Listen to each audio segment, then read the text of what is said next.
Hello and welcome back to another video.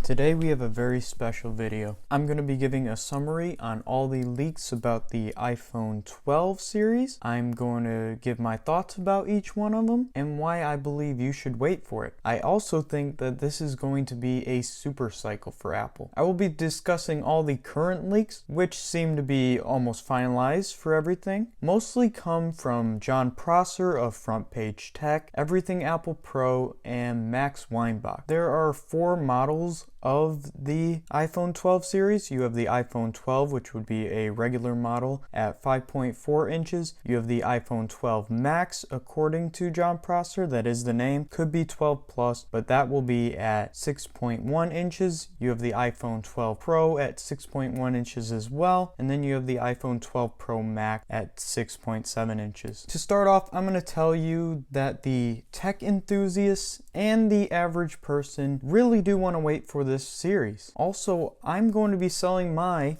iPhone 11 Pro Max right here because of these leaks and everything that is anticipated. And here's why. We're going to go over many of the aspects, all the leaks. I'll show you images and stuff throughout. Like I said, credit will be where it's due. These are not my leaks. I am not a leaker. I'm just trying to give you guys a summary and my thoughts. So first we have the design. And what I wanted to bring out here was this iPhone 5. So it's going to be similar to this iPhone 5 in a sense. We're going to see a box-like shape just like this, although it will be in stainless steel in the 12 Pro series and in aluminum just like this for the regular 12 series. Now, I was a huge fan of this design, so I'm very happy that it is coming back. As I said, stainless steel, unlike this, but the iPhone 4S and the iPhone 4 use stainless steel on the side, which is really nice. I remember, although this design being very small, it was still a really nice one. Obviously outdated for now. We're going to see a bigger bezel-less version of these two kind of designs, and I think that it could be really nice. Finally, the last thing I want to talk about the display, because we are finally getting a redesign for the first time in 3 years, is that there will be a decreased notch on all the models, I believe. I actually prefer the hole punch design, or designs where Apple could have put the Face ID sensors in the top bezel, but I'm very glad the notch is shrinking. Even though all the components and sizes are staying the same, the earpiece is just getting moved to the top bezel, it's still nice to see a decreased notch. Up next, we'll talk about one of my favorite trends of 2020 and partially 2019, the high refresh display. High refresh rate displays makes phones like my Pixel 4 XL and the Samsung S20 series feel extremely smooth. I can only imagine how nice it's going to be on iOS.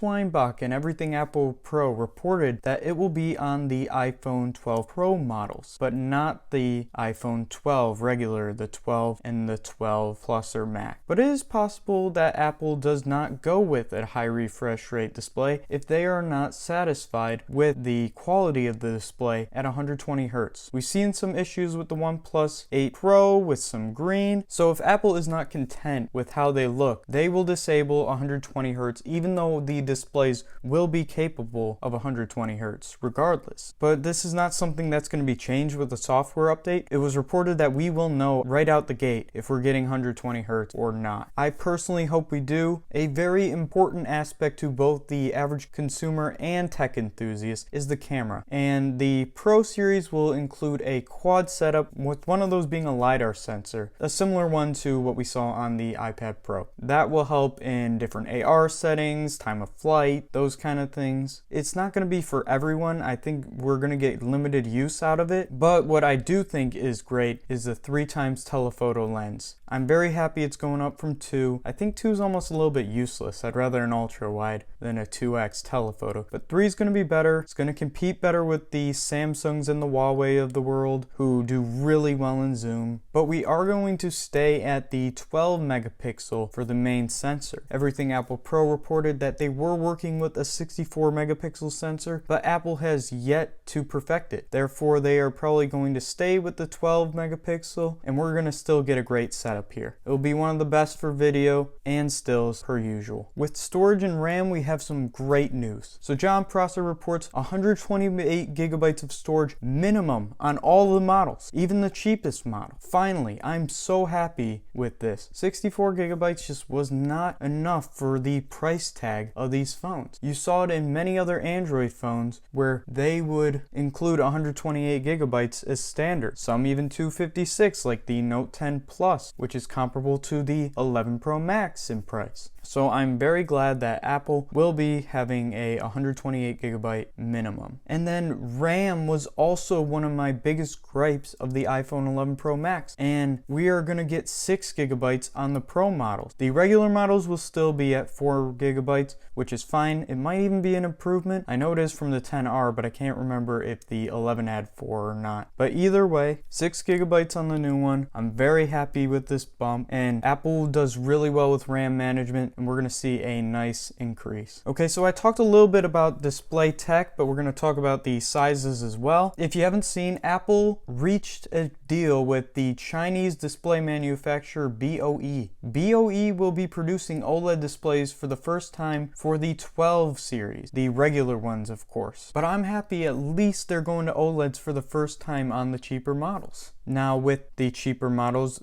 as I might have said, I believe I said before, they'll be a 5.4 inch as the smaller one and a 6.1 inch as the bigger one, giving you a lot of versatility. Then for the Pro models, as I said, we have high refresh rate, very likely. We have 6.1 inch and 6.7 inch displays on the Pro models, both being manufactured by Samsung, thank God, because I am a little bit worried about the BOE OLEDs. I'm not sure how they'll compare, but we know Samsung's panels are the best on the market. As you can probably tell, the 6.1 inch, 6.7 are a little increase from the Pro models of last year, which I do enjoy that as well. I think that 6.1 inch iPhone 11 Pro model could be the perfect size for many people. Also important to note with display technology, we're going to be seeing 10-bit color depth, which is a very nice addition, and we saw it on the OnePlus 8 Pro. So overall, I'm very happy with the display sizes and the new tech that's coming to them. Okay, we'll talk about battery now. So battery is, again, a very important aspect to both the regular person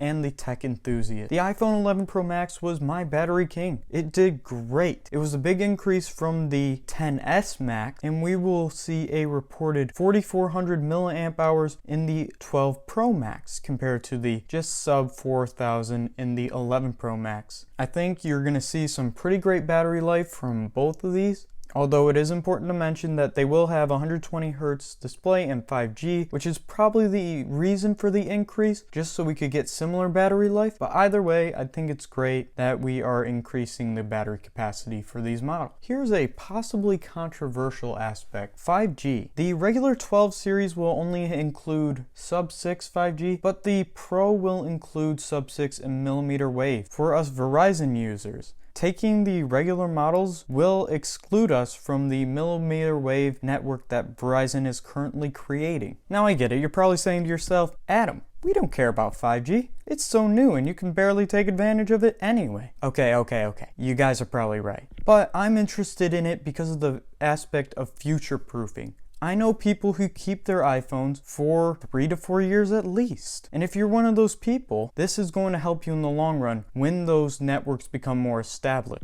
There's also T-Mobile sub-6 that is going all around. I think it's either low band or mid band. Either way, if you're a T-Mobile user, you're going to be able to take advantage of it right away. Now, those speeds are not the crazy ones you see on the millimeter wavelength 5G from Verizon, but T-Mobile's also getting Sprint's mid-band network in their acquisition from them. So I think there could be a lot of users in the US here who could take advantage of the 5G capability of the iPhone, especially in the long run. It's still not mature enough for me to say this is a huge feature currently. I'm rather looking at this from a future perspective. Apple always touts their performance, and we know they make some of the best SoCs on the market. The A14 Bionic will not be an exception. Rather, we should see some decent gains, even from the incredible A13 Bionic. There are rumors of the A14 Bionic using 5nm design. We will see awesome performance from this. Regardless of what Apple does, we know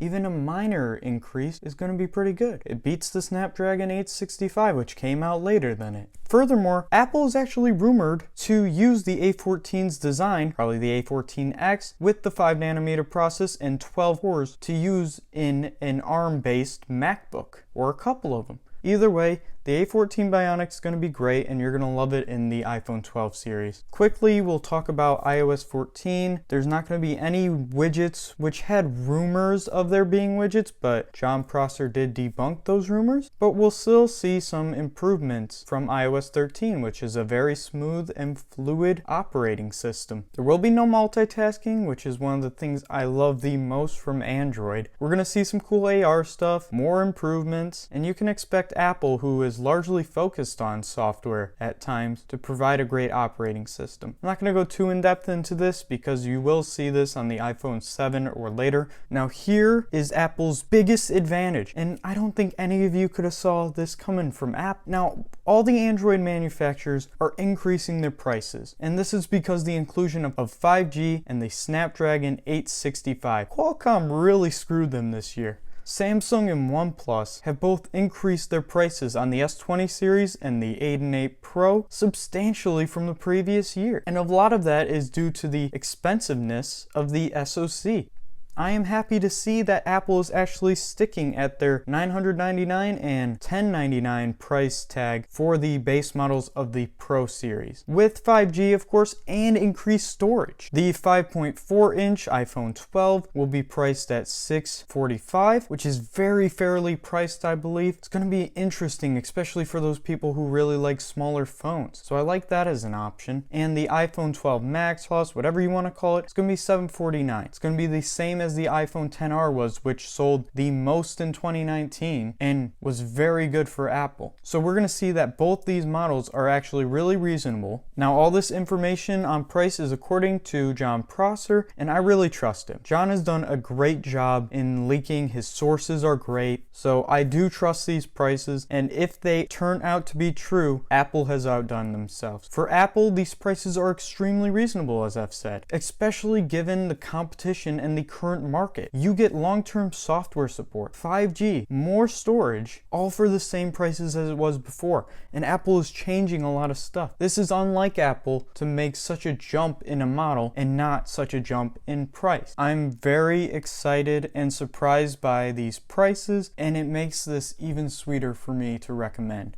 Here's my bottom line. I think this is Apple's year. I have been one to maybe hate on Apple at times or dislike some of their decisions, but I think these phones are finally going to be a great upgrade. For the first time in really 3 years, they are making a major redesign. They're bringing a lot of value in these models. Now, it is important to note that you probably will not see these until October or November for when you can get your hands on them, and you all probably know why, but they will be worth the wait. I suggest that you save your money for these models. They will be very nice and last a long time, as I've said. For all these reasons, with the improved battery, performance, design, features, camera, I think it is very smart of you guys to probably wait for it. And this is why I'm selling my iPhone 11 Pro Max. I currently have my Pixel 4 XL, which I'm very happy with. My only real complaint with these 12 models are no USB Type-C and no hole punch design. But we can live without my complaint. For the average person and tech enthusiast, I think you're going to really enjoy what Apple has in store for us this year. So I think this is going to be a super cycle. This model will be very future-proof. I don't expect Apple to actually change the design that much for a couple years. Thank you so much for watching. I'd love to discuss any of this in the comments. If you have any questions, if I missed something, please let me know.